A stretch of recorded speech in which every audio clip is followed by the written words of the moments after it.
We Are Creation from a Woman's Perspective with Bear Clan Mother Louise McDonald and St. Regis Mohawk Tribal Chief Beverly Cook is brought to you by the St. Regis Mohawk Tribe, Ganungwe Council, and Ganyankahaga Unkwawana Letijokwa Language and Culture Center. Okay, Gwajit Jawi, if you want to explain why we're here. As part of Cultural Awareness Month, we invited Louise and Bev to do their You Are Creation presentation. And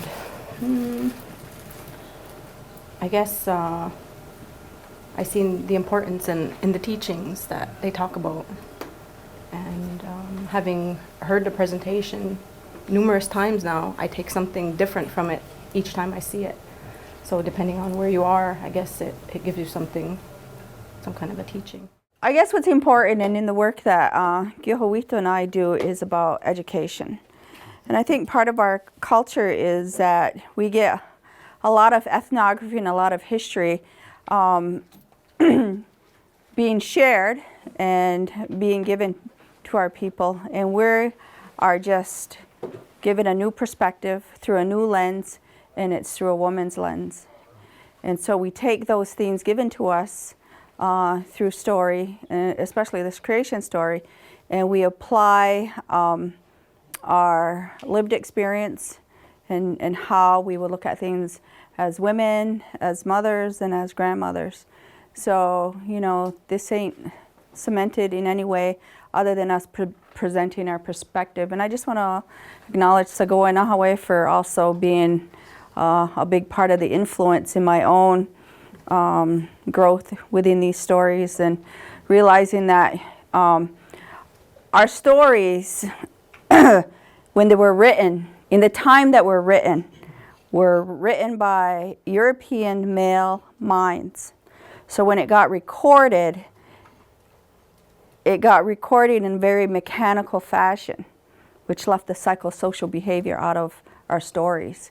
So often it gets looked at as myths of the past. But what we were able to do was to transpose these stories into a living application of how we live our lives today, and to make the story just as relevant as the time it happened. So what I love about what we do is that it's not Jack and Jill went up the hill, you know. It's like what happened as they were going up the hill, and what happened when they got to the top of the hill, and all those feelings and those emotions. Because as human beings, we also recognize that we're not empty vessels. We're full of feeling and emotion and spirit and soul and experience. So what we do is we take that story and we try to make it come alive and make it just as relevant as we can in this paradigm of our existence, the way it looks.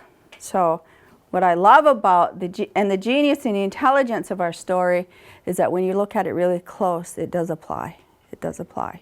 And then it becomes more real for us than a story of Jack and Jill that went up the hill. But anyway, so Jiniat Johunja Daso, Jinole Johunja Daso, Jinijawa and Yuhna Uwe. When I say Yuhna Uwe, who understands that? Original, yeah. Uguhue, Dakwa Uwe, Gasana Uwe, something that's original, very ancient or very old. So Yuhna Uwe, life original. So we can imagine ourselves to this place off this earth, through the cosmos, through the celestial world, up way up there, and there was this place called Yuhna Uwe. And this is where the story begins. And I also take transcription or take the framework from John Arthur Gibson and J.M.B. Hewitt's Myth of the Earth Graspers, and also from Laganahua'a. Some of you may have known him, Samson Gabriel Gaha. He was under the title of the Galihogo, the Turtle Clan title from Ganasadaga, and also from the rewrite of John Mohawk, who took all that old Shakespearean language out of Hewitt and Gibson, because again, there were stories told to white male ethnographers, and then he took that Shakespearean language and made it more relevant in a modern day language. So I take those frameworks from there. So just to remember Laganawa'a, and also marrying the two versions from somebody who was unaffected by colonization to a vehicle of colonization. So in the beginning there was this, again, Laganawa'a, Zalungit's lightning bolt. And there in Yunu'uwe, in the sky world, he lived, and he had a sister who had these children that he recognized that they were children of destiny. And he started to begin this process of downfending. Does anybody know what downfending is? So it's to maintain their state of innocence, right? So nowadays when we see 4-year-olds with cell phones and playing games on it, like there's no tomorrow, is that an intrusion into their innocence? Yes. So that's a whole different page, but anyways. So anyways, the uncle reprimands any intrusion and guides the child with life purpose, okay? So, and this is part of the work that we also do in Ohologo, and a lot of our stuff is shared with our young people inside Ohologo. And the way that I look at Ohologo is a ritual of transition that takes our young people from being children into taking them that 7-year span from the beginning of adolescence to young adulthood to be able to transition them into knowledgeable, caring, productive adults into our community. So I look at these young people that we begin to work with, and anybody who in your community that you can identify as keeners. I call them keeners. Like some young people, you got to just show them once or tell them once, and they automatically get it. So they're called, I like to call them as the veiled ones, the destined ones. They possess goodness of mind and body. Does anybody have any little child in their family that you would recognize as that way? Yeah. So they're skilled in the use of Alonda, lead people into the future. So Oji Jizo and the Hahun Jondos is this brother and sister, and they're taken away from the main village. If you can imagine Ganawaga being a main village, but you took these children away and just took them way the heck up north so that they're not playing normally with other kids. Remove that social connection, and then you downfend them away from the village, because we recognize that we have to maintain an extra eye on these two gifted ones. So Gagiloti, it's like the hair combing, and part of this story is about how the only companionship that they have is the brother and sister, and they don't know anybody else other than their mother and their uncle. So they grow up in this place of isolation and being alone, and their only company is each other. So if you can remember being young and not knowing anybody else, that's a real downfending story. And I relate that kind of to my own story growing up, is that down Snai. Does anybody know where Snai is in Agwazasne? Hey, you're from Snai, my homie. Yeah. Just Snai Lono, right back there, yeah. But anyways, I lived on this dead-end road. We were farmers, and I still remember having to fetch water from the well, bring wood in for the fire. It was gardens and canning, and we lived at this dead-end road. It just woods all around us, and I thought we were the only people that lived in the world, because the only people that we ever seen was my mom and dad and my auntie that would come over once in a while. But it was just a real secluded life. Then I grew up and it got real sad. But anyways, here's Ojit Jizo. And thanks to Dakota Brandt and the Six Nations, she allowed me to use her images. And so Ojit Jizo is kind of the main character in this story, is the main character. And then there's this other character called Lalunyanuna. He's Sky Chief. And so I take these images and I kind of use them. I do use them to retell this story. And then I talk about this scene, Adetsansala. Anybody know what Adetsansala is? Dreams. Are the Haudenosaunee full of dreamways and dream guessing rights yet? Onondaga, who still very much practices this. Haven't had the opportunity to see it, but a lot of our conversations, I know, whether it's around the kitchen table, the dinner table, or just a car ride, is the first thing. Sometimes somebody will say, guess what I dreamt last night? So we have these conversations around dreams, constantly, all the time.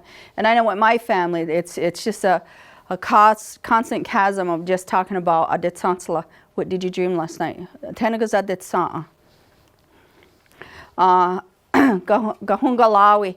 So here's La Luhyanuna, Sky Chief, and he has this dream. He creates this invitation to all the people in this village that Sky Chief and her brother, mother, and uncle aren't part of. And he invites everybody because he really becomes unsettled and really disturbed from this dream. Have you ever woken up from a dream and you were really shaken? Like really shaken and sometimes crying and really upset. It really shook you. So this is what happened to Sky Chief, and he's like saying, so he creates this invitation. He invites everybody in the village to come to this grand feast and says, after they ate, can anybody guess my dream?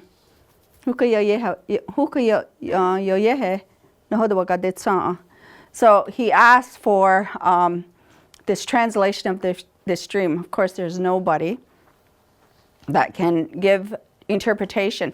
And then he learns about Ojijizo and her brother that lives at the edge, beyond the village, beyond the forest, and is hidden from view. He didn't even know they had left the village to live there.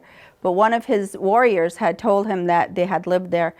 Suki, he says, well, I need to bring these people because they're like the only people that could maybe interpret the dream. And he creates like a gift, like something to create the invitation. And he recognizes that they're poor, lodido. But sometimes when you're poor, you don't know you're poor because you have so much. Huh?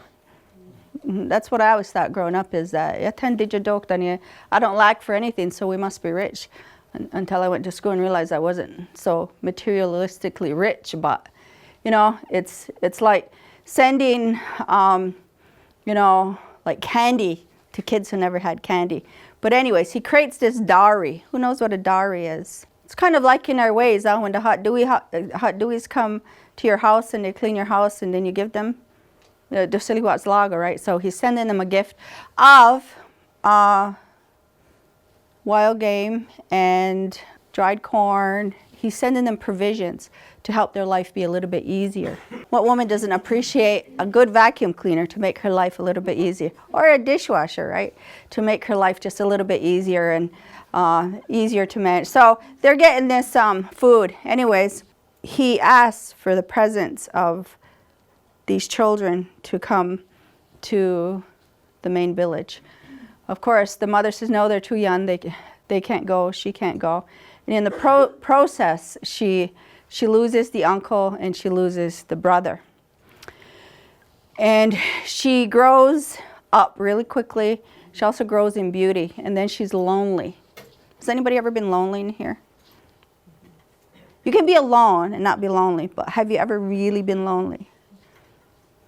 Yes. Yawa, say, yaweha.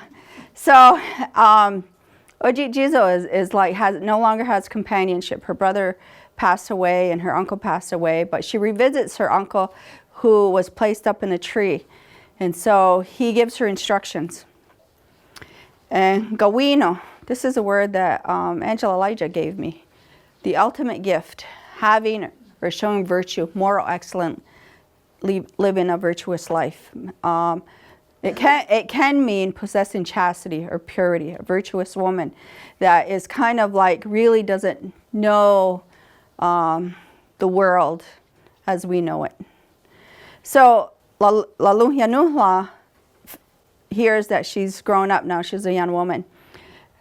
And so during this space prior to it, Ojijizo is going to the dead uncle, Laditzalugits, and she talks to him. If you ever see children, sometimes they're just there, but talking away to somebody, like an imaginary friend. Well, for her, this was her way of coping and dealing by going back and revisiting her uncle. And so he tells her that when Laluhyanunla gives you the call,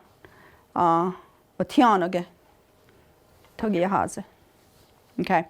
So if you can imagine, she's, for the first time ever, that she's coming upon a village. She's being escorted to see Laluhia the sky chief.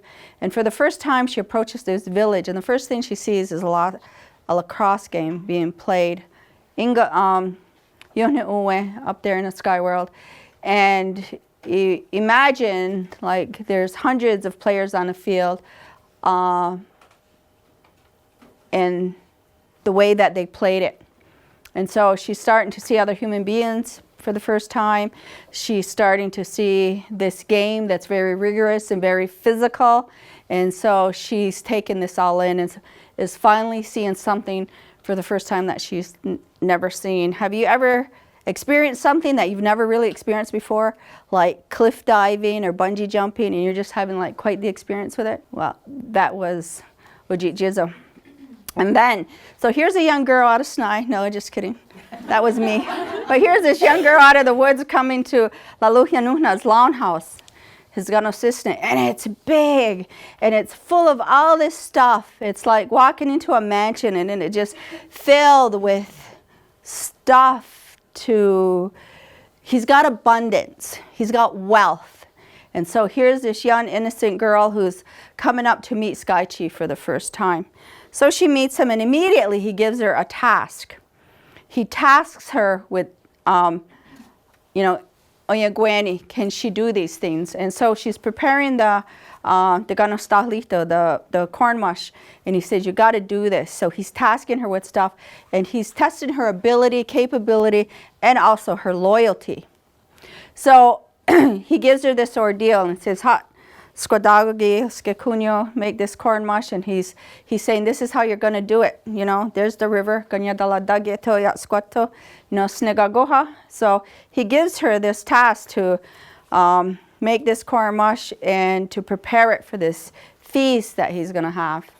So she remembers what her uncle said to listen to the instructions. So she prepares, she takes her clay pot, goes down to the river, and this is the part of the river journey that we reenact inside Ohologo when we work with our young girls. So, but along the way there's these distractions. So we know inside the story is also this character called the lacrosse player. And so, and as I mentioned before, she was coming across this field where there was a lacrosse game being played. And so she's walking down the path, and all of a sudden the ball gets thrown right across her path, and along comes this swift, fast-moving, buns of steel, washboard abs, breechcloth, moccasin-wearing buck that comes and saves her from being hit by the ball. He sees her, and so this is her first interaction with a male being, if you can imagine this. Because she had her brother, but they were children. But now here's this male being, and with inside her is all these stirrings that young women usually feel, and also young men when they see the opposite sex. It's primordial. It's the energy that produces life and guarantees the continuation of our generations. So she sees this young buck, and they have this interaction. So, you know, if you can imagine Yuhna Uwe being a place of tremendous beauty and all the essence of a creation being in there, including him playing the lacrosse game in order to uplift the mind of the Sky Chief, he's playing all out, and he's sweaty and he's thirsty, and he asks her for a drink. She denied him. But then there's the betrayal. There's this shame that happens, you know. And so Laluhia Nuhna says, you messed it up, you know, you dished me.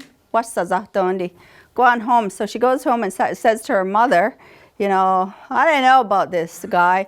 And so the mother's like starting to feel shame, man, my daughter just couldn't do it. So she's sent home, and then the mother decides that she's got to fix this. How many of us mothers have children and we just want to fix it for our kids? We want to go in there and rescue them and just save them from their own misery when we shouldn't. So, I think that's the word behind there. Yeah, neti. So she weaves a basket, teluni, and she's going to make this right. So in our longhouse marriage ceremonies, what does the bride and groom exchange? Baskets, yeah.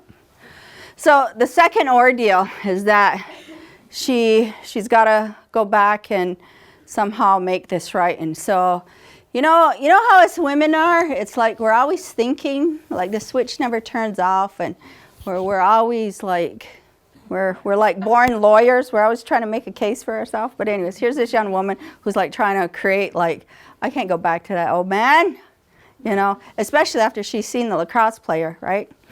But anyway, so she gets tasked again to go back to the river, and she's faced with these characters, cast of characters, the fox. What woman's had a fox in her life? Tell me something about the fox. Without saying his name. Sly. See that smile? It kills you, right? It's just like he's sly, he's slick, he's just well-groomed, he's got the lines. Oh my gosh, yeah. So, again, then there's a wolf. Has anybody had a wolf in their life? Yeah? Yeah, of course, you know. Again, you know, just look at them braids, you know. But anyways, okay, here I am thinking back. My young teenager's coming out in me again, but anyways. And then there's the bear. There's the bear, you know. So, but this was kind of the trick, is that Lalung Yanunla disguised himself. You know, when we talk about shape-shifting in our culture, he shape-shifted to be a bear and then went to again, test her loyalty to him. And each and every time she rejected these characters, and they went away and disappeared into the woods as these animals. And then, so, you know, there's this whole gossip thing going on. She did this with the lacrosse player, and this has happened. So the story gets embellished. And what happens is that the lacrosse player, the accused one, Sky Chief's, all right, you're out. She's my woman. You're out of here. You know, so he gets cast out of Sky World. And she starts to go through this emotional upheaval. It's not bad enough that she is lived a life, her childhood in isolation. Her uncle dies, her brother dies, she's feeling grief. But then she has this feelings all of a sudden stirred inside her by this young lacrosse player. And then she starts to feel compassion.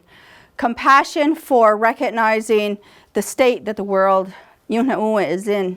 As we all recognize that the world that we're in currently, and under the leadership that we have and the superpowers that be, we're recognizing that compassion is necessary for each other. So the wedding day is set, and so those amends were made, and she's going to go back to Sky Chief. She's going to marry him. The wedding day is set. The ceremony is all going to be. And then, oh yeah, Taylor Lautner, I know, shapeshifter. Have you ever been on a date and he just shapeshifted right in front of you? Yeah, but anyways, yeah. So anyways, he becomes a dragonfly. And in this part of the story, he goes back to Sky World, shapeshifts, and he's the one that goes to Sky Chief and is also the translator of his dream. So I'm going to skip over this because it's not relevant. So, you know, here's this young woman who realizes that she has the world in her hands. And she realizes that she's a game changer. She's the catalyst of change. So here's going to be this great new thing that she has to be the driving force of. You know, us women are gifted with this wonderful thing called the ability to persuade. Persuasion. She recognizes that something has to be done, and she has this understanding that Sky Chief's role is to protect this tree of life, this Yune'uwe, and this, that's why his name is Laluhya Nuhla or Lalunda Nuhna, is that somehow she has to be the fulfiller of this destiny. So she goes to all these lacrosse players that were playing lacrosse in the Sky World, and she convinces them to come to the tree of life, or the tree of light. And she persuades them She accepts her journey. Yep, this is where I'm heading. You know, it's like that moment where you're pregnant, ready to deliver, and you know nobody else can do it but you. Right, ladies? Yep. So anyways, they uproot the tree. Then she looks, and there's this big, incredible abyss, this opening. And of course, women in their curiosity always have to go check things out. Just to step into it and say, you know, I'm curious, what is really down there? And a lot of the versions will say that Sky Chief showed up and he was so enraged and so upset and so betrayed that he pushed her out. Others will say she fell. Others say she just went into it. And thus is the story of the fall. So part of this journey is that it's quite a universal celestial story. So when we, part of our creation story, and the brilliance that I love about it is that it's binary. So when you study the science of who we are, it's always like, even when you get to the story of the twins, it's always about the reciprocation, about the giving, the taking, the giving back. And, you know, it's like anytime you step up to somebody, like if you need something done, you get a tobacco tie or you give them tobacco. The Scully Watts Luggo, it's like the taking and the giving back. So inside this story is that, and my son Alohiatis does also the creation story. And I was part of one of his teachings, and one of the students that was taking the story, you know, looked at it this way, is that everything is always binary. It's like there's male and female, there's north and south, east and west, and that there's the twins, there's the good, there's the bad. So always there's this dignity thing going on. And so the reason why she had to fall, and you know, often we talk about, we always come from somewhere to go back there. Right? So we don't always stay. So we come from there, we come here, we live this life, we die, we go back there, and then we come back again. So there's always this cycling, this understanding. And so even from our funerary speeches to our birth speeches, we always talk about coming from somewhere and going back somewhere. So part of this, and what we talk about, and Bev will get more deep into the medical and lived life of this, is that what's important is that the lacrosse player is a really important character in this story. Is that as she was falling, she was helpless. And some say that she was pregnant by Sky Chief. There's no certainty about who the father is. But looking through the lens of a woman, I can recognize a few things in this story. Is that, and again, Bev is going to back it up with her part of this story. Procreation helps, or is helped by two participants. And in the fall, he has already been cast out of Skyworld. He scoops across the galaxy, scoops her up in his arms. He brings with him provisions of meat and corn and companionship in order for her to complete the journey. So if we can imagine Yunhe being straight across the galaxy in a place we can't even see, and how now science says it takes so many light years to get just from here to Mars, is that, you know, you almost need 3 lifetimes in order to get there, is that she's coming, and so he provides her with these things in order for her to survive, to make this journey. And so he not only brings her provisions of food and companionship, but also intimacy. So when we look at the meteorite showers that sometimes penetrate our ozone and come in here, we always look at the universe always in a state of recreation. And so he gets her to this point into the stratosphere of the earth, and he's got to leave her. And so when she lands, she's alone again, but she is pregnant. And so, you know, often we see how in our culture, this story gets played out in the things that we do inside our longhouses. Like we said earlier, the exchange of baskets. And I just look at these marriages that happen inside our longhouse and my own 30-year relationship, 30 plus years of a relationship with my husband. So, you know, this story is really about human beings, human development, human procreation, and about how it's such an old story. But the bottom line, at the end of the day, we repeat those things over and over again, unknowingly or knowingly. So, togit ni wakalodo tana togit no yotok. Yonko.